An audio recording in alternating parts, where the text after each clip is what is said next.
Okay, good morning, everybody. So if you're confused by the dates in the last few videos, it's because I had the dates wrong. So I didn't realize it was a 2-day Rosh Chodesh. So today is Bet Tamuz, Hatafshin Pei Gimel, Wednesday morning, the summer solstice, June 21st, 2023. I'm Riva Muna. We're recording live from Tzfat. So many yummy things in the space. Let's just take a minute to land. Ooh, okay, yay. So there's so many yummy things in the space right now, just to kind of lay them out so we can connect into all these different gifts of energy. So tonight is Gimel Tamuz. And Wednesday night, Thursday, right? Wednesday night, Thursday is Gimel Tamuz. And Gimel Tamuz, of course, is the Hilula of the Yortzeit of the Lubavitcher Rebbe, Rabbi Menachem Mendel, Ben Chana, Levi Yitzchak, Zchuto Yagen Aleinu. And there's much to say about that, but because it's not quite in the space yet, maybe we'll do a class on that maybe tonight or tomorrow, please God. And just mentioning something that we spoke about yesterday, that if you want to look in Sefer Yehoshua, in English, that would be the book of Joshua, and you'll find within there a story that's called Shemesh Dom Begivon, and it's the story about how on Gimel Tammuz, it was the 3rd of Tammuz, and Yehoshua was now the leader. Moshe Rabbeinu had already passed on, and it was one of the battles to fight the Plishtim, the Philistines, and to conquer Eretz Yisrael. Again, we want to be very intentional that, yes, it happened in a historical level and a physical level, but it's also reflective of a spiritual process of preparing Malchut. Whenever we say Eretz, land, right, we're always referring to the Sfira of Malchut, right? The last of the 10 energy centers, Malchut. We spoke at length about this yesterday, so we're not going to do all of that again. There's a recording from yesterday, 2 hours and 15 minutes. So, but just to say, right, this is where, we're calling it the kingdom of heaven here on earth. Another name that we could call it is the central column. So the harmonization, the integration, the interpenetration, the unification of, Kucha Brichu and Shrinte, the divine masculine and the divine feminine. Really, it's the unification of all of the polarities. It's the unification of all of the parts, but not in such a way that each loses its identity. That's what's so unique about it. It's very similar to an orchestra playing together. So every musician has mastered their instrument, their part of the song, and then everybody joins their songs together to create one beautiful symphonic, glorious song, story, right, piece of music. So and we call that Malchut, right? And you'll notice that Malchut is in the plural, Malchut, as in Malkut, right? Many kings, many queens, right? Many queendoms, many kingdoms, all shining out the light of the one or Ein Sof, the one infinite source, the one infinite creator. Okay, so here's Yehoshua beginning this process, right? Continuing the process of really that Avraham and Sarah began. And if we want to go back, we can say really that Adam and Chava began, Adam and Eve began, right? It's this journey of how do we elevate as individuals? How do we evolve as individuals? And how do we evolve as a collective, right? And how do we join those two things, the individual evolution and the collective evolution? And so, okay, so we call that Malchut. So here's Yoshua bin Nun, and again, every detail so yummy and so intentional because he's Yoshua bin Nun. So right, he's the product of the Nun, which is 50, right? Which is the 50 gates of Bina, grace, right? In other words, he's one who lives in Hashem's grace. He lives in a state of grace. He moves in a state of grace. He conducts himself in a state of grace, which is really to say like a humble receptivity, a humble connection with source, and a humble partnering with source, that's not sort of clouded over by arrogance, or like we call that tum'ah, like to be blocked off. It's the opposite, right? All of his energy centers are fully opened and aligned, and in a very humble and receptive and present manner. Okay, good. So he's in this battle, and it's Gimel Tammuz, the 3rd of Tammuz. Today's the 2nd of Tammuz, right? So this battle is happening tomorrow. Again, remember, because on the level of the Kabbalists, the Mekubalim, the holy masters, everything is always the ever present, right? So anything that's any of these energetic portals are always present, and we're moving through them rather than the other way around. Okay, good. So Yehoshua is fighting the Plishtim, right? And I think for our purposes, it's really important to say that Yehoshua, the holy masters say, is the moon, and Moshe Rabbeinu is the sun. So again, this moon sun theme is going to be coming up over and over again throughout Tammuz and Av. Tammuz is ruled by the moon. In English, it would be the sun sign, what we call Cancer, and the planet that rules that house, which is the 4th house in astrology, is the moon.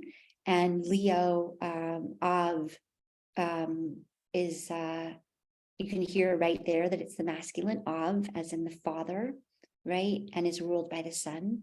So these 2 months are already, you can hear that they're partnering, the feminine and the masculine, the moon and the sun, Cancer and Leo, the 4th house and the 5th house in the astrology chart.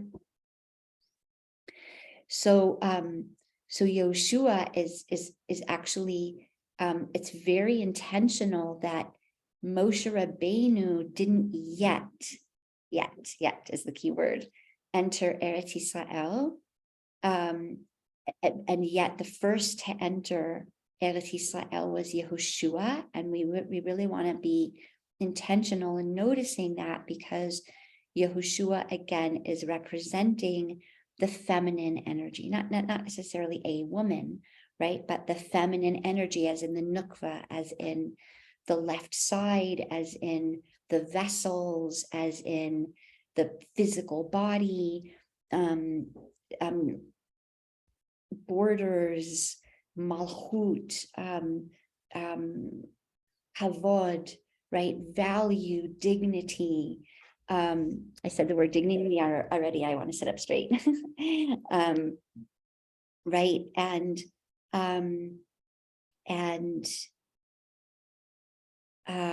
the subconscious mind, the unconscious. So we'll finish the story and then we'll say something about the subconscious mind. So it's getting later in the day on Gimel Tammuz, and Yehoshua is valiantly engaged, right, in clearing the way of the blocks, right, of the negative energies that are in the Aretz at that time. And again, by Aretz, we mean our vessel, and by vessels, we mean our mental body, our mind, our emotional body, our heart, technically it's called the liver as the physical body, but it's the world of action. It's the world of our physical body, our physical behaviors, right? And Yoshua is involved in clearing the energy from those spaces, and so beautifully in a very feminine way, because you'll see Yoshua fights in a feminine way. Just to give one example, right? Because we're going to be doing this Torah work with Hashem's help and guidance and bracha, please, all the way through, at the very least, into Tu B'Av, the 15th of Av, with this theme of the sun and the moon, the masculine, the feminine. Okay, so the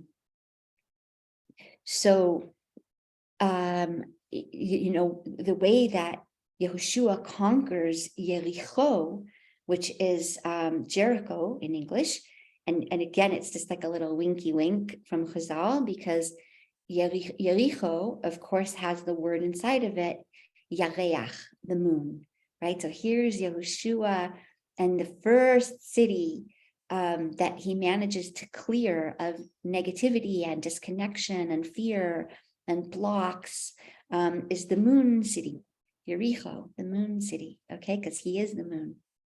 And the way that he gains access is a very feminine way, right? Remember, he has like everybody and the Kohanim and with the shofar. It's a different story, but we'll just say quickly, he has everybody march around Jericho, right? 7 times. What is that reminiscent of, right? Of course, the Kala going around the Chatan and encircling, and Isha Ateret Ba'ala, right? And on the last circle, there's big shofar blast, and the walls of Jericho come crumbling down. This is very intentional of the feminine way of conquering, so to speak, the land, or becoming embodied, moving, conquering Eretz Yisrael in a feminine way is to open more and more parts to be more and more embodied, so that we're not afraid of the body. We're not separating spiritual from physical, or labeling one as elevated and one is low and degraded, one is animal and one is divine, right? The whole idea is the integration and the harmonious supporting, that the physical supports the spiritual and the spiritual supports the physical, and our subconscious supports our conscious, and our conscious supports our subconscious, instead of being at odds with one another and having different wills, right? And like that are fighting against each other, which would give us an experience of like Chas Shalom, right? But self-sabotage, working against our own higher desire, right? Which is really to be in alignment with everything, right? With the one, with all of creation. That gives us again, that beautiful experience of like the symphony, everyone's playing in tune, and everyone's playing at the same ketzev or rhythm, right? And it gives this beautiful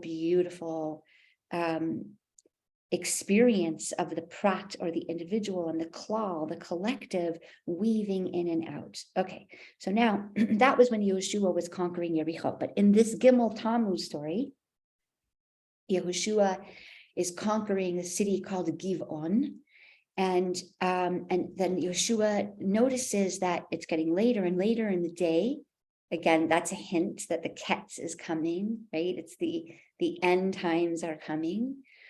We mean that in the most beautiful way, right? In other words, it's getting closer and closer to a breakthrough, an emotional breakthrough, a spiritual breakthrough, a healing breakthrough. A breakthrough of shedding some of our older behaviors that have been keeping us limited and trapped, and ideas and beliefs about ourselves that have kept us stuck. So we're like right about to make this breakthrough, and Yoshua notices that it's like now it's starting to get dark. and he's still fighting the Plishtim, right? And so Yehoshua prays, Yehoshua davens, and asks Hashem to suspend the sun from going down, right? In other words, to keep the sun in its full brightness and in the sky. And in other words, let all time stand still is one way we might understand it.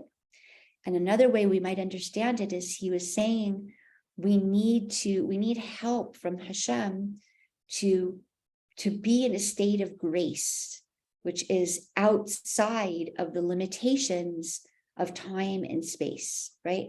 Yes, literally, he davened that literally the sun wouldn't go down, right? But on a deeper spiritual level, right? He's remember that it says, Ein chadash tachat hashemesh, right? Kohelet. There's nothing new under the sun, right? In other words, it's under the sun, things are run on a certain system called Elohim energy, right? Which is bound by the laws of nature.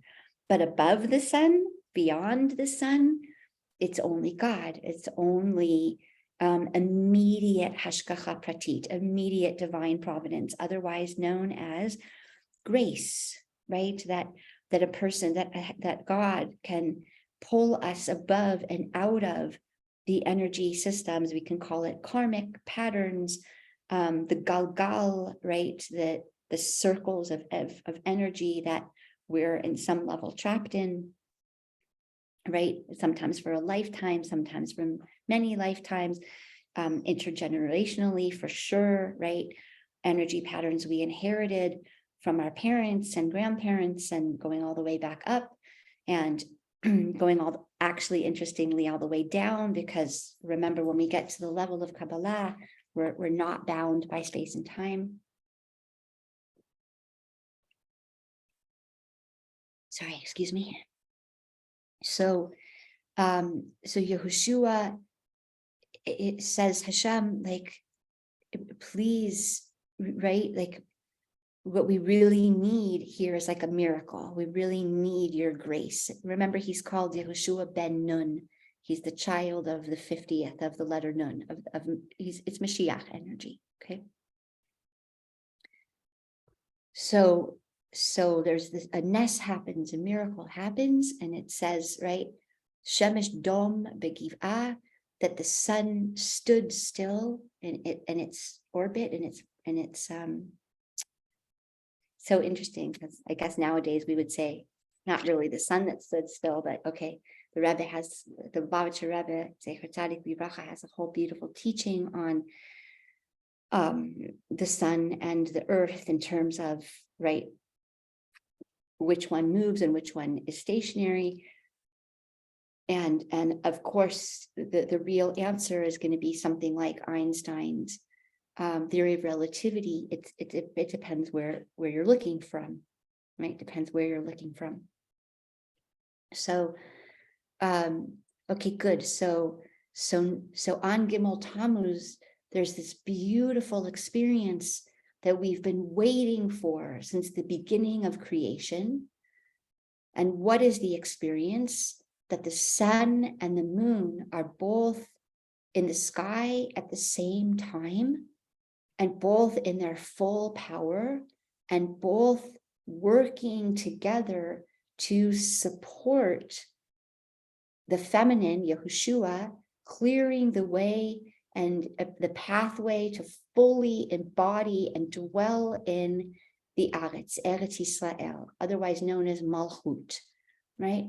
Otherwise known as Malchut Dikdusha, which is to create a kingdom of heaven here on earth. In other words, not stop the battle, right? The battle of it's my body or my soul, right? It's the masculine or the feminine. It's the subconscious mind or my conscious mind, right? All of those things that give us this sensation of battling, even within probably mostly within ourselves, creating a state of disharmony inside, which of course is going to then influence the outside and be reflected back to us in the outside. And so it's this really incredible moment. So let's pause and just slow it down so we can be present for each piece of this beautiful experience. So the first thing we might notice is that it's Gimel, right? Gimel Tammuz means it's the third letter of the Hebrew alphabet, right? Aleph, Bet, Gimel. And Gimel, of course, in Gematria, or the numerological value of the Hebrew letter Gimel, will give us the number 3. 3 is a big key in learning Kabbalah and Chassidut, because 3 is the healed state. Hey, little buggy, here's a little buggy wanting to hear the Torah. Oh, there's giants in the land. We realize grasshoppers. I get it. Okay, so 3 is going to give us first and foremost, right? The whole map of the left column, the whole left side of the body, which is Kabbalistically connected to the feminine, as in the constriction of the light, the moon, the vessel, borders, limitations, the finite form. Like form is a very important word for us to use there. There's many other words we can use, but let's try to keep it a little bit simple. Then the right hand column, which is going to give us the sun, the masculine, spirit, light as opposed to matter or form, inspiration, energy, potential. Okay, so on the left side we have, right, will, desire, a lack, vessels, an ability to hold something, finite matter, finite form, and extremely importantly, the subconscious mind.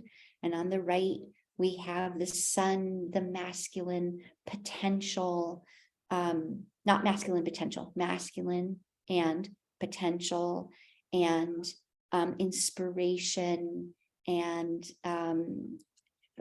consciousness. Okay, so but until those two join together and there's activation, everything remains in a state of suffering, right? And the reason that so that's very, very important to take in for a moment. Okay, why? Because again, we've given the example many times of the garden hose and the water, right? If I have a garden hose, that would be my vessel, that would be my left side, and I have water pouring through it, that would be my right side, the masculine, the shefa, the light, right? But either the garden hose and the water, like the hose is not attached to the faucet, so let's say, so to speak, or we could have a situation where it's attached and we turn on the faucet, but there's a kink in the hose, right? We call that dinim in the language of Kabbalah and Chassidut. In other words, there's a delay, there's something blocked. We can call that block tum'ah, which from the word atum means to be sealed off or blocked, right?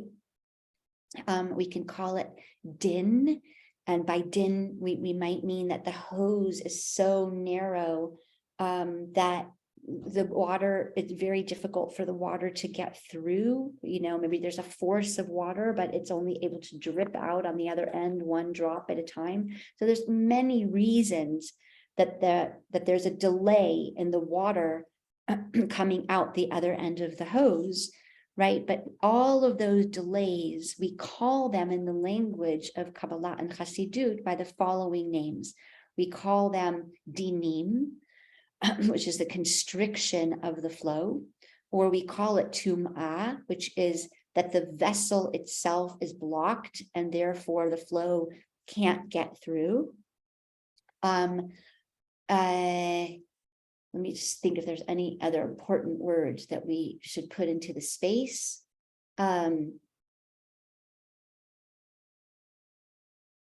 Perhaps the word sevel, suffering, would be important because sevel, samich bet lamed, is exactly the same as the Hebrew word for savlanut, patience, right?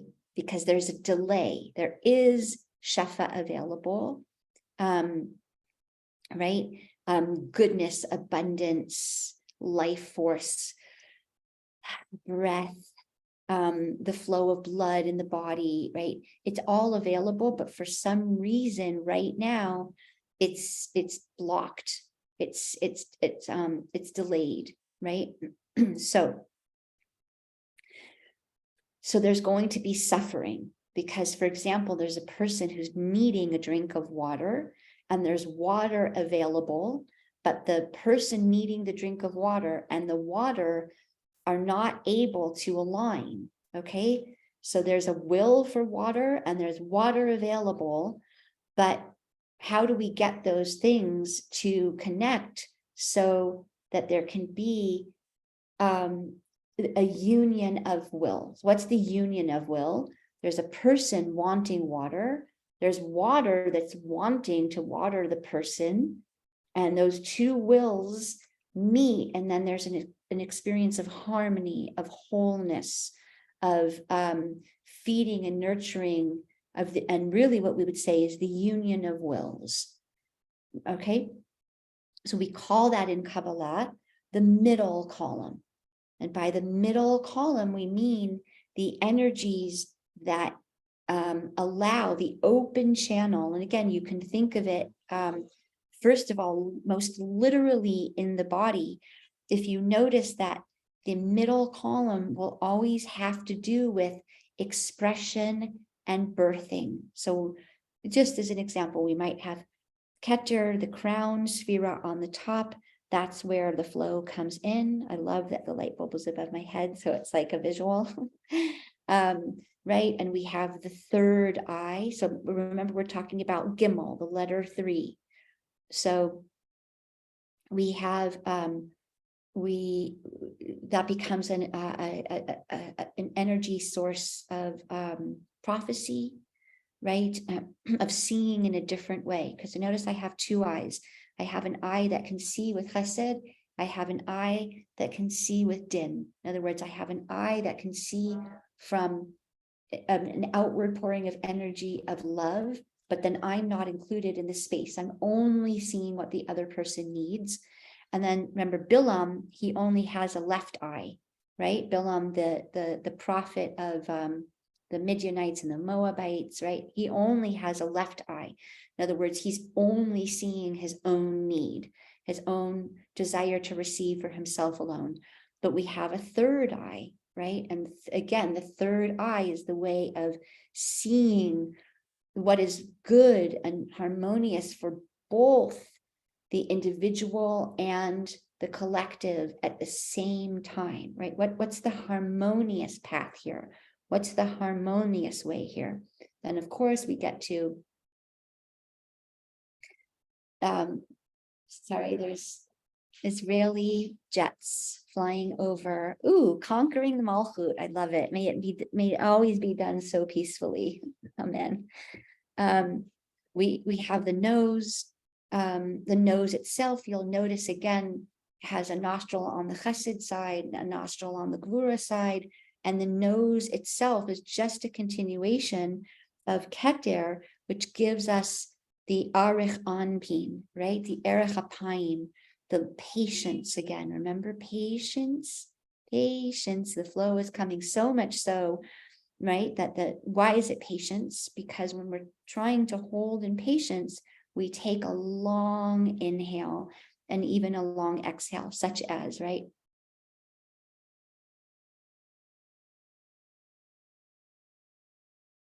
In other words, we lengthen and we deepen the breath. And ironically, that opens the vessel to allow more flow in, okay? So I didn't mean to even get sidetracked into all of this, but we'll just maybe continue. Again, the mouth is in the center, birthing our speech. It's actually birthing our thoughts, right? We have a thought, and then when we speak out that thought, it gets revealed into the world what we were thinking. It also is the channel for kol with a kuf of lamed, our voice, right? Oh, right.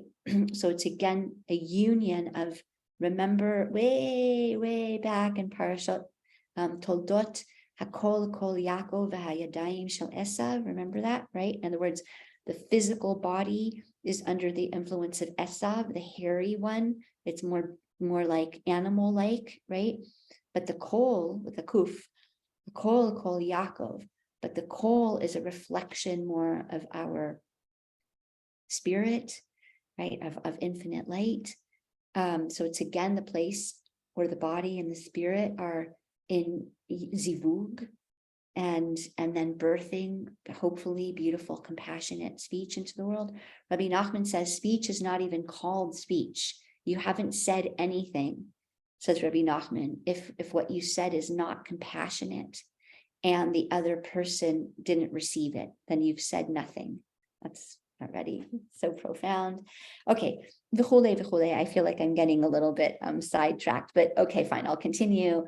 And then we have the heart center, and then we have Yesod, the sexual center for the masculine, and then we have Malchut, which is the birthing canal. And again, just noticing that we always birth, whether it's our speech, whether it's our spirit, whether it's our emotions, whether it's beautiful physical intimacy, whether it's a baby, that's always coming from the third column. Okay, so that ties us back into the Gimel. Okay, so here we're going to be tonight and tomorrow, Gimel Tamuz. So it's very intentional that it's Gimel. In other words, it's the whole middle column. It's the experience finally of harmony, of shalom, shlemut, right? Shalom, we badly translate it. Well, not badly, but just it's a bit limited in its translation as peace. But in Hebrew, it's really wholeness, where no part of me is cut off or abandoned. As a side point, and please remind me if I forget, the fixing of this month. And so, okay, the fixing of this month is to fix within us all of those beliefs, ideas, stories, energy downloads that we're even holding in our body, of experiences, of memories, of fear, of abandonment. Okay, the month of Tammuz is deeply a healing remedy for fixing those experiences, beliefs, ideas, because they feed each other, right? We had an experience of abandonment, therefore we have ideas and beliefs around abandonment, therefore we create more stories of abandonment, and and on and on and on. Chas v'shalom. But right, so, and just a gentle call to awareness that, of course, as soon as we talk about this being a month that for the availability of healing from abandonment, we're also going to right away then know and notice that our abandonment stories are going to come up so that they can be brought back into the light and reintegrated in a new way, and open the middle channel, resolve them, have peacefulness around them, have a harmonious integration / release integration around these stories. So going back to Yehoshua and Gimel Tammuz. So now we've spoken a little bit about the Gimel, right? So that we have, let's say, Aleph as being the light, the right side, Bet as being the duality, the left side, the vessel, right? So we have lights and vessels, otherwise known as potential, and something that can help act like hold that potential, but as of yet they're separated. So nothing can be birthed. I have all this potential, right? And on the left side, another thing we might say about the left side is it's discipline, right? We call it making vessels. By making vessels, we mean that number one, we're going to have to work within the system, learn the system, understand that it's the key is hadraga, or hadraga in English, almost like a drip irrigation system, so that we do get light, but we get it in limited amounts, even though we're all hungry for light. Give me infinite light right now, right? We wouldn't be able to absorb it and integrate it, and it would actually have a negative effect on our system. So, okay, so if we had the Aleph as the light and the Bet as the vessel, then the Gimel, or the number 3, would be about activating, connecting light and vessel in a way that is aligned, and in a way that's, and here's the key, sustainable. Because sometimes, like, we have huge moments with like, woo, light vessel, woo, right? But we haven't actually built the actual vessel to hold that light. And so there's a huge burst of fireworks, and then the wiring gets fried, right? Like plugging like a 110 blender from America into a 220 voltage outlet in Israel, and it just goes like, right? Because they can't support each other, right? So they actually blow each other apart. Okay, good. So that's the Gimel part of Gimel Tammuz. And then again, Tammuz, that we said, is the astrological sign of Cancer, and it's the 4th house in the astrological wheel. And by the 4th house, it means it's going to be exploring and dealing with all the themes of home. So of course you can see that the shadow of home is abandonment, right? Do I have a home? We spoke about how the sign of this month is the crab, or in Hebrew it's called sautan, right? And how the crab is so concerned with home that it carries its home on its back, right? It so much needs a connection with home. And all of these questions of makom, space, my place, right? Do I have a place in the world? What is my place in the world? Could someone else take away my place? Could someone else kick me out of my place? What if I look like someone else, or I do the same work as someone else? Is there space? Is there place for both of them? Where is my true place, makom? Where it's called my refuge. In other words, home is the experience where I'm most free to express myself, the more and more of myself, in a non-judgmental, non-critical, accepting environment, right? Like most people, like when they get home, they kick off their shoes, they throw off their mitpacha, right? You conduct yourself in a different way at home, because there's a different sense of safety, protection, acceptance, allowing, trust, right? So these are all these themes and issues that we're going to have in the space in Tammuz, right? And dealing with the moon. And so because Tammuz is the moon energy,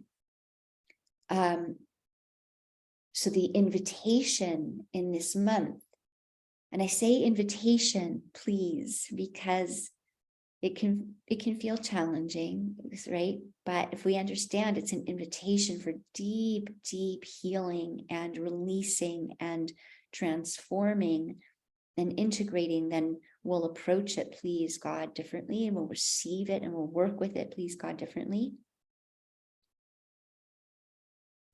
So there's a deep invitation for this month, not only to work with our abandonment beliefs and ideas and experiences and stories. And here goes, okay. that all the way down to the moon level. In other words, there's some stories of abandonment that we hold on a conscious level with our conscious mind.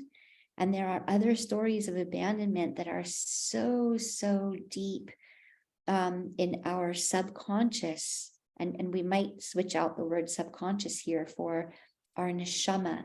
In other words, they're energetically imprinted, probably going back to the womb and maybe even to conception and maybe even to other gilgulim or other reincarnations. And you don't have to believe in reincarnation. It's like, it doesn't matter. The point is that these are deep, deep energy imprints, and usually intergenerational. So that, like, I know in my own family energy tree, there's been a lot of women abandoned by men.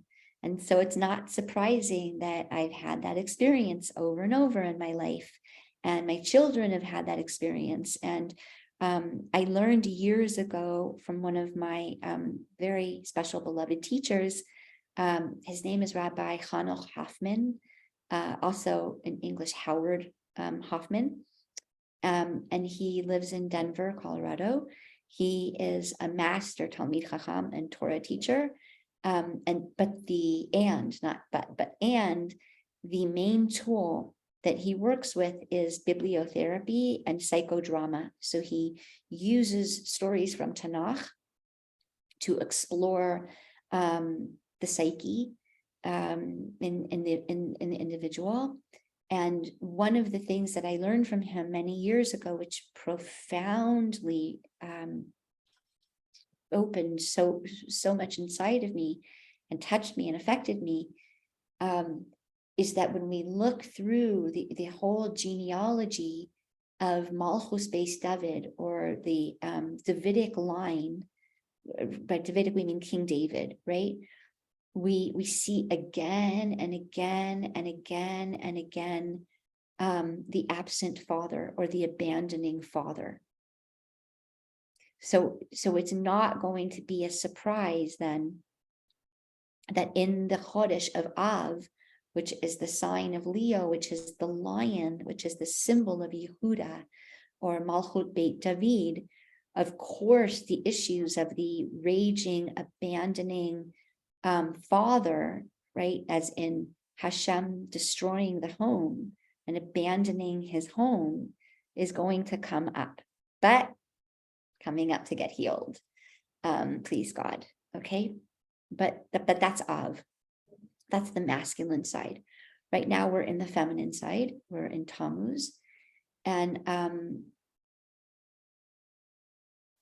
so when we're having this experience of Gimel Tammuz, right? We've spoken about the Gimel. We've spoken a little bit about the Tammuz part. The tribe of Tammuz is Ruvain. And of course, Ruvain holds that very deeply, the abandonment of his mother, Leah, right? In fact, his name comes from her cry that through Reuven, look, Yaakov, I've given you a son. Maybe now you'll love me. Maybe now you'll stay with me. Maybe now you'll love me, right?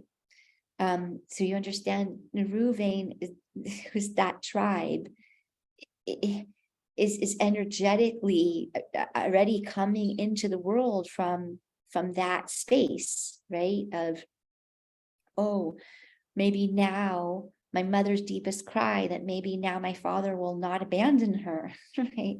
And she'll be the loved one and she won't be the hated one, right? So those energies are coming up to get healed. And then, of course, Reuven, right, is always witnessing his mother Leah, which, if we follow the genealogy up, right, from David HaMelech, it of course is going to take us back to Leah, right? From King David, it's going to go back up to Leah. Oh, boy, these energies are so hard sometimes. Okay, right? These energies of not being seen, and feeling alone in the world, and feeling the suffering and the darkness and the tohu and the disconnection.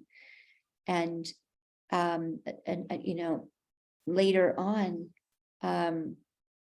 there's the experience with Ruvain and the Dudaim, right? When he brings his mother Leah these special herbs, these special flowers, which the Holy Masters teach us is like basically a love potion / aphrodisiac. It seems to be more than an aphrodisiac. It actually seems to be almost like a plant medicine, like psilocybin or something, that opens the heart chakra, right? So he was hoping to, it's so different when we read it like that than to just read it as an aphrodisiac, that he was trying to help his mother get pregnant. Yes, but it's so much deeper than that. It was like healing plant medicine that perhaps could open his parents' hearts to one another, and restore this type of family, right? That Reuven's neshama is yearning for. There's another layer of abandonment of Reuven, that because after Rachel dies, and remember again for him that how painful is that, like to see that his father can love, he just can't love his mother and his family, so to speak, right? But he does seem to be able to have all this love that he can give to Rachel. So how abandoning, like again, I have a story like that in my family of there's like a divorce in my family, and there's a father who abandoned some of his children, but is really loving to his new family, and that's been a very painful experience for the other children. Like, oh, he can love, he just can't love me, right? That's so wounding if we're talking again about abandonment and rejection. So after Rachel dies, Reuven, everybody was sure that Yaakov would move his bed into the tent of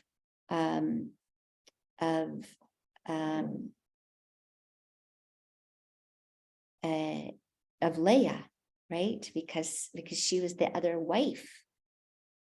But instead of moving the bed into the tent of Leah, instead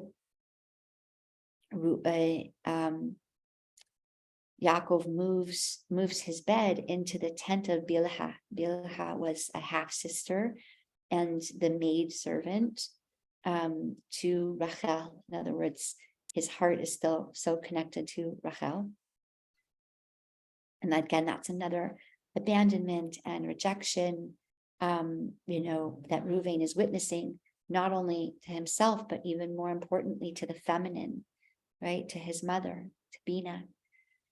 And he goes in, and he, not so clear, either he actually has relations with Bilhah, or he moves the bed right back into his mother's tent, and right. In other words, it could be literal, it could be symbolic, but whatever it was, like he was trying to force on a certain level a healing between the masculine and the feminine that wasn't really there yet. Right? He was trying to really open that middle column, and it really wasn't like aligned yet. So as a result of that, he loses his status as of being the firstborn, right? Of being the Bechor. And there's very deep implications. And he, right, the firstborn Kohanim moves to Shevet Levi. The firstborn of Malchut and the kings moves to Yehudah. And then Chazal come and say something very, very, very beautiful, and say, yes, but you know what Reuven becomes the firstborn of? forever and ever and ever. Tshuva ila'a, tshuva me'ahava. Reuven opens a new energetic portal that never existed in the world before Reuven. And by Reuven, please understand, we mean the month of Tammuz. Okay, so the month of Tammuz is going to give us the gift and the opportunity, number one, please God, to heal these rejection, abandonment energies and stories, and not just the conscious stories that we know of and that we remember, but the energy stories that we've been holding for our parents and our grandparents and our great-grandparents and all the way back up, and our children and our grandchildren and our great-grandchildren, and right, and of course, including ourselves. And Chazal, the Holy Masters, teach something so deep that what Reuven opens, so this month of Tammuz opens, is a pathway to be able to come back into alignment. Tashuv hey, teshuva, right? Tashuv hey. Hey is always hinting in Chazal. Hey is always a hint to birth. All right, the upper hey is the mouth, the lower hey is the birthing.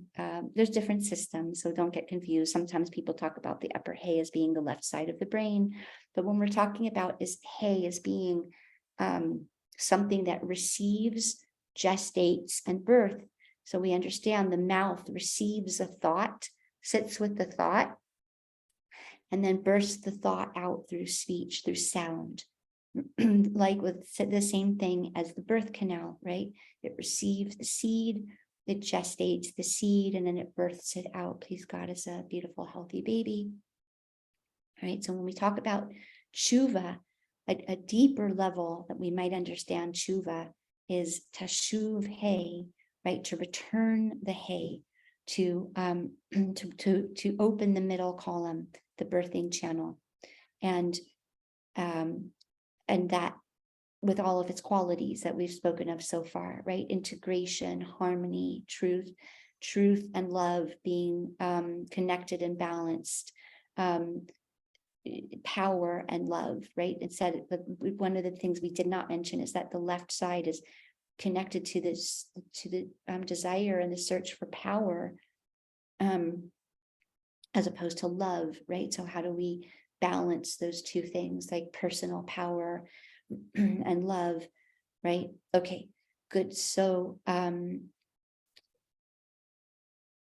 Holy Masters tell us that Reuven becomes the one who opens the portal of something called tshuva me'ahava, right? Not only opening this third pathway of a place of returning to wholeness, but doing so from a place of devotional love, right? In other words, not from fear of punishment, like that the Creator will punishment or diminish him in some way, and not from a desire to get something out of it, or right, use it as a way to profit or manipulate the system to give him whatever his let's say physical desires are. Not, and our physical desires are good and holy. We love our physical desires, but he went deeper than that, right? That the reason he's opening this pathway is because he cares so much about restoring true love in the world, in all worlds, in all levels of consciousness, right? In all duality, right? And the reunification of the left side and the right side. And he does that. Many people have attempted to do it, but what's unique about him is that it's tshuva me'ahava, right? That it's his intention and his yearning and his desire is really coming from a deep place of love for the Creator and therefore for all of creation, including himself. Self-love is going to be definitely in the menu in the month of Tammuz. So, okay, good. So we spoke a little bit about the Gimel of Gimel Tammuz. We spoke a little bit about Tammuz. We spoke a little bit about Ruvain. And now let's maybe also include the midrash that set off this process, right? So we start with a vision of the healing of the midrash. So the vision of the healing of the midrash was that on this day, Gimel Tammuz, we all of a sudden we're getting a download and a taste of the possibility of the fixing and the healing of this midrash, right? Why? We'll say in a second, sorry, what the midrash is, but why? Because we say that on that day, on Gimel Tammuz, at the time of Yehoshua, at the battle of Givon, that the sun stopped in its tracks, so to speak, and the full sun and the full moon are both in the sky together and sharing one will. One is not diminishing the other, right? And in support of Yehoshua entering and clearing the way of the Aretz, of Malchut, of physical reality, of the feminine, of the body, of Eretz Yisrael. Again, the word Eretz Yisrael itself is very intentional. Yashar El, that's the middle column. To everything we spoke about before, when we talk about Yisrael, it's also a sound frequency. It's a sound, it's an energy current that harmonizes the whole, right? That includes and harmonizes and integrates and elevates the whole, everything. So let's go back for a minute to the Midrash. So the Midrash is right happening at all the way back in Bereshit, right, where Hashem creates the sun and Hashem creates the moon, and the moon comes and she says, I don't understand, right? How can two kings share one crown? In other words, how can two planets rule the sky? On a deeper level, we're really asking, how can a human being make peace between two opposing wills, two opposing brains, right? We have a left brain way of looking at the world and experiencing the world. We might call that also the reptilian brain, right? And then we have another way of experiencing the world where we might call that the mammalian brain. And then we have a third brain, the frontal neocortex, which is what we might call that the human brain, right? So in other words, when she says, how can two diametrically opposed realities ever come together? How can something like a body that wants one thing and a soul that wants something else, or a reptilian brain that functions and responds to trauma, and another type of a brain that is able to actually choose our response in the moment and not just be driven by a traumatic response that's driven by a traumatic experience and memory, right? So when she was saying, how can two kings share one crown? It's a cute and sweet children's story, but really, really, really, it's so much more than that. It's the deepest question of all of these polarities, all of these dualities. How is it possible to harmonize them? Because their needs are so different. Their desires are so different. Their perspectives are so different. Their languages are so different, right? And how is it ever possible to open and move into some paradigm that allows each one to not be diminished, to be in its fullest truth, to find its full voice and its fullest expression, right? And yet the other one has space to receive that without it feeling diminished, right?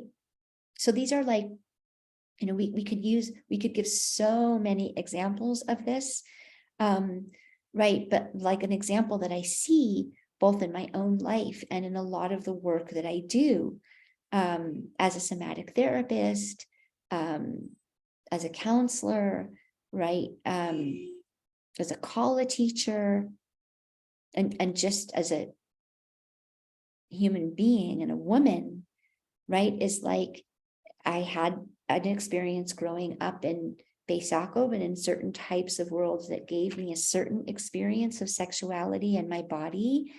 And then I also lived in Hollywood in America, you know, in California, and the media and the culture gave me a very different message and experience about my body and sexuality. And neither felt whole and neither felt true.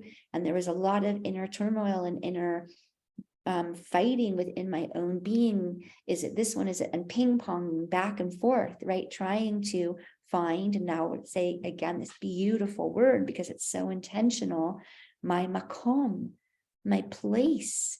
How do I actually land and embody any of these perspectives in a way that opens within me an experience of wholeness, of truth, of the left side, which is honor and value and dignity and respect and borders, right? In its highest integrated space of the left side, right? And Kedusha, Kedusha is the middle column.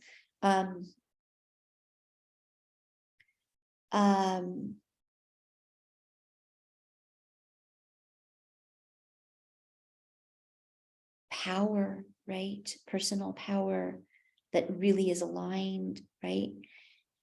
And then kind of like the other side of like the outpouring of love and unconditional love and inspiration and a desire to connect and a desire to be free and expansive and inclusive, right, in my body and in love and in sexual expression and all of it, right? And we're going, is it this, is it that, is it this, is it that? And both start to get very spiritually sick, right? And then the vision is that they actually support one another. It's not one or the other, right? So on a very sort of tachlis or practical place, we have an energy also called kedusha v'tahara. So people like, it gets a little bit undersold as like holiness and purity. Those are lovely, beautiful words, but it does not do justice to kedusha v'tahara, are energy frequencies of kedusha, presence, and intentionality, right? Hare at ekudeshetli means I'm very intentional in my movements, in my will, in the direction and what I'm trying to create, right? Kedusha, I'm very present and I'm very intentional.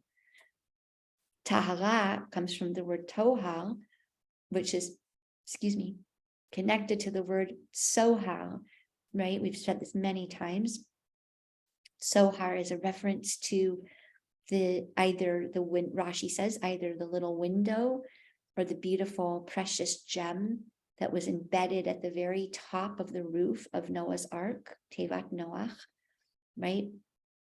But again, it's a remez, it's hinting to a middle column, an energy system, a place where things are in flow. And by flow, the first thing I want to put into the space of that flow, because I've been doing so much work around this for the last few days and even the last few weeks and even the last few months, it's just building, is the flow of breath. The flow of breath is very important in clearing and balancing these energies. That I heard on a podcast last night from Ellie Nash, and I really appreciated this. It's very public because it's his podcast, so I'm sure he wouldn't mind my sharing. He was sharing about one of the most important insights that he had from an ayahuasca journey, a plant medicine journey, is the importance of whatever is happening on the inside or the outside, return to the breath, that the breath is your makom. The breath, I mean, he didn't say that. I'm expounding upon what he said. He said, return to the breath, return to the breath, return to the breath. So I'm really loving that. Okay. So this midrash, right, from the very beginning in Bereshit, really is laying out the spiritual journey, the map of what is it that we're envisioning, right? What is the paradigm that we're envisioning, that we're working towards, that we're yearning for, that we're praying for, that we're setting our intentions towards, that we're investing our energy in, right? And it's that vision of how can two kings share one crown? In other words, how can all the different wills and parts that are inside of me, the subconscious wills, the unconscious wills, how can I even integrate them when they're hidden from me? I don't even know them. I know that they exert tremendous influence on my life, right? And I give this example often, like, for example, someone will say consciously that they want to get married, and then there's many other parts that are in there that haven't had the space to be heard, that might believe marriage is scary, or men are not safe, or people will always abandon you, or you can't trust anybody. All these other beliefs and ideas that are trying to actually protect the person, but are working against what their proposed will, that they say is their will, that they want to get married. Good, that's the sun, that's the conscious intention, that's the conscious desire. But what about all the other unconscious parts that are largely and usually fear driven, right? So we want to offer love and offer a place, a makom, to all those parts this month. So this is a really important month to explore reversing, which is also sometimes called rebirthing sessions, somatic experiences, like somatic touch, somatic therapy. Those of you who are so inclined, plant medicine. There are other ways to access the subconscious other than plant medicine. For example, something that I've been studying and learning lately, which is reversing and fire breathing and different types of breath work, which can also access those places. And maybe yeah, so we have like 7 minutes left. So maybe we'll just round off with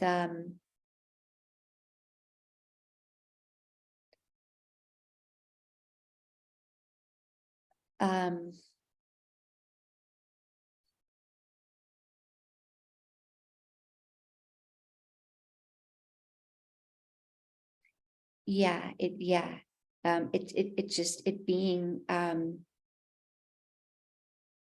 yeah, maybe we'll just mention again, right, specifically the 17th of Tammuz, right, which for now, we don't know, it could change depending on the paradigm shifts. The 17th of Tammuz, just to notice that the gematria of 17, Yud and Zayin, gives us is numerologically connected to the Hebrew word tov, right? The tet is 9 and the vav is 6 and the bet is 2, giving us 17.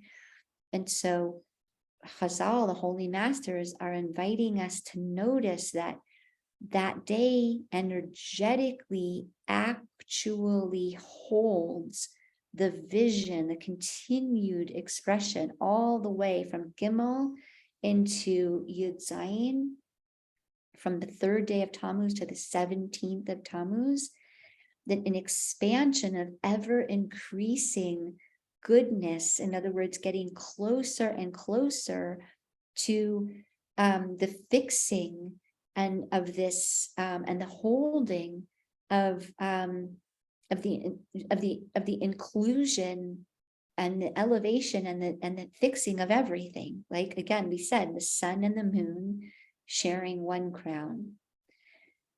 So remember that this day was set aside to where Moshe Rabbeinu was giving us the first set of luchot, right? The first bad translation, but tablets of the 10 Commandments, right? That's still there. That energy is still present, right? It's still there. And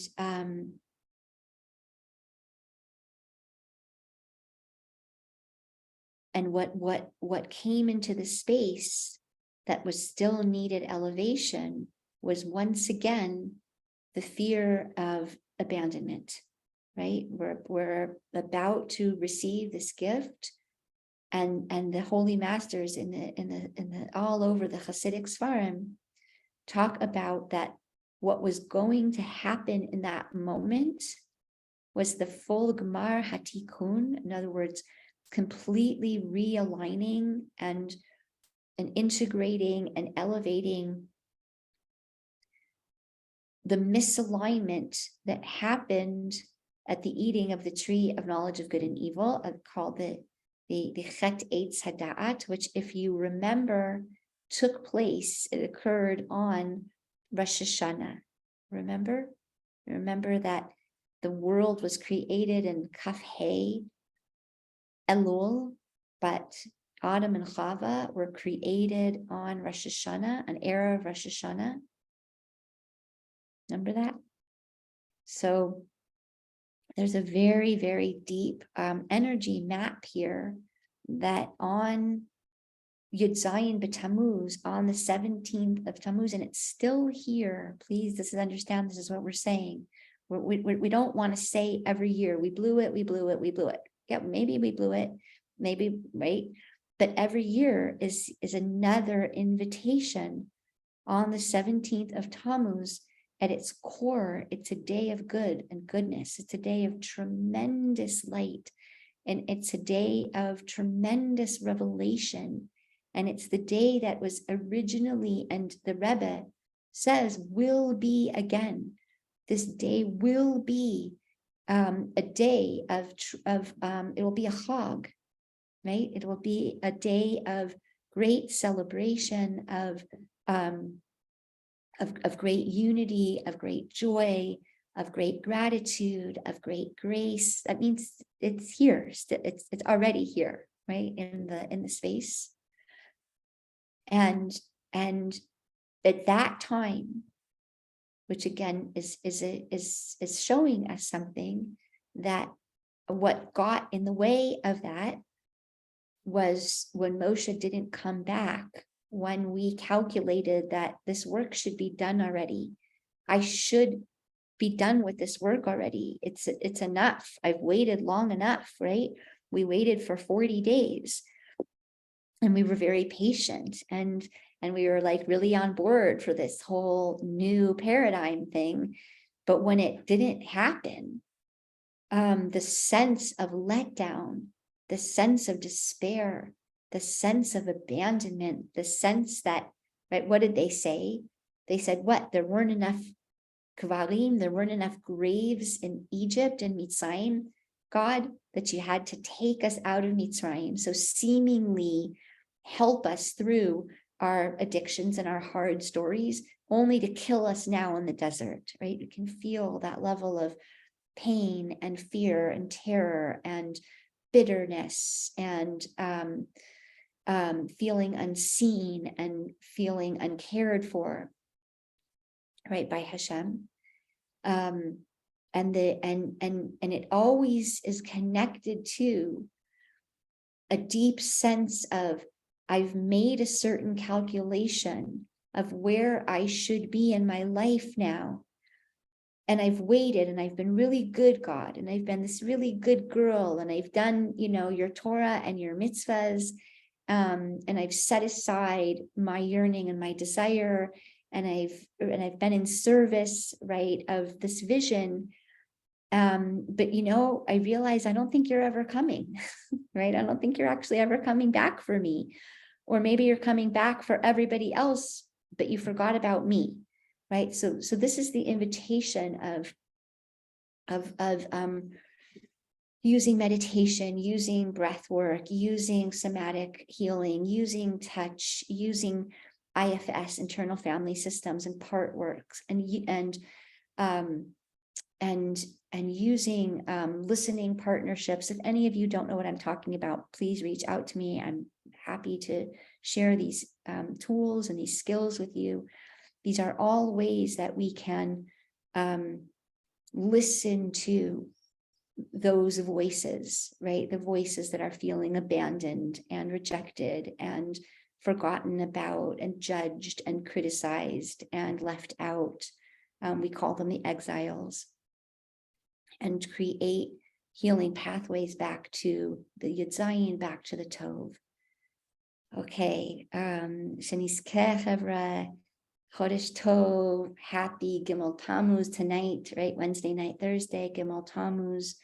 May we really, really, really have a shift in ourselves, in how we see ourselves, experience ourselves, in how we make space for the subconscious and the unconscious, right? We call those the moon parts, the parts that have repeatedly been humiliated and diminished and unheard and unseen, and be able to find our true, beautiful, compassionate voice and home and makom.